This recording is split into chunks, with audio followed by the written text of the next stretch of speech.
Hello and welcome back. So we're going over the next 10 new words from remembering the kanji. First things first is, of course, to go through the revision.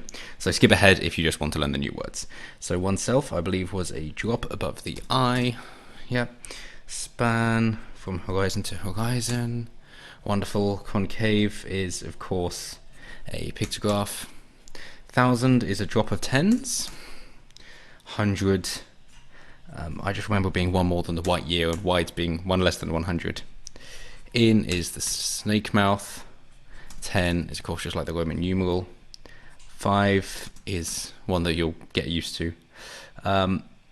Gallbladder is the part of the body that you feel in the morning, as in at dawn. Bright, you've got the brightness of the day and the brightness of the night.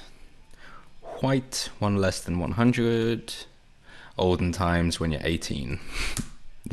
Month, something that you just memorize really, or looks a bit like someone mooning. Convex is, of course, the other pictograph. Good. So, tongue. What's in a mouth that permits it to speak 1,000 things? Yes, a tongue. Kissing 1,000 mouths eventually gets you some tongue. Speaking 1,000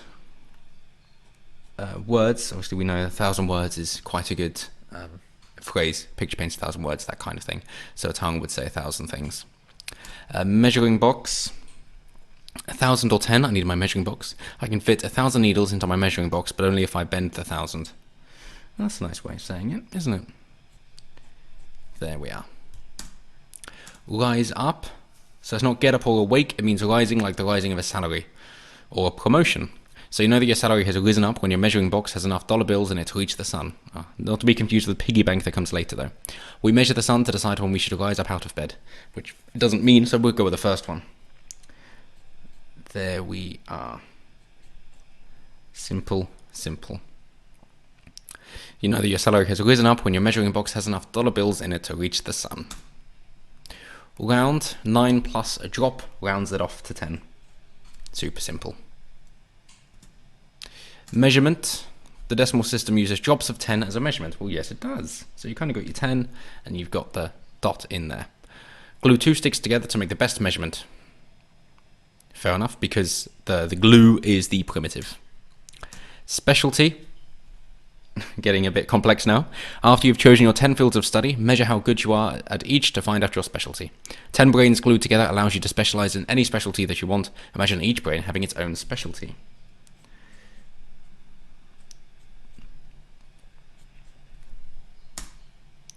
Doctor, think of like an acupuncture, but of course he also gets the dot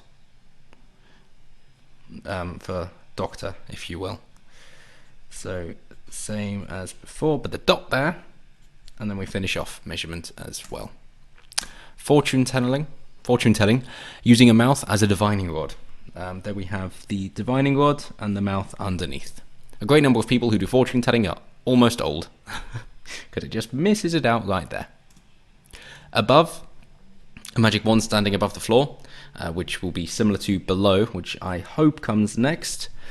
As above, there we are, as below. Roots are below the ground, a magic wand hanging down below the ceiling. Simple as that. Good, now just to make sure that we remember them all. So it's 1,000 things from the tongue. Round, you add a drop to the 9 to round it off. The measuring box is the bend 1,000 if you can fit the needles in. Rise up once you have enough dollar bills in your measuring box. Rise up and hit the sun. You know you've got a raise, you've risen up. Above, very simple pictograph. Doctor of acupuncture.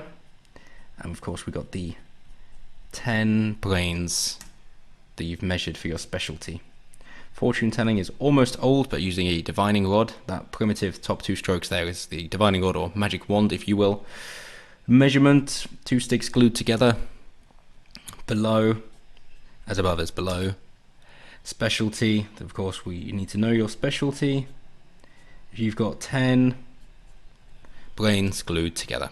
And that's it. So, thank you very much, and until next time, keep studying, and I'll see you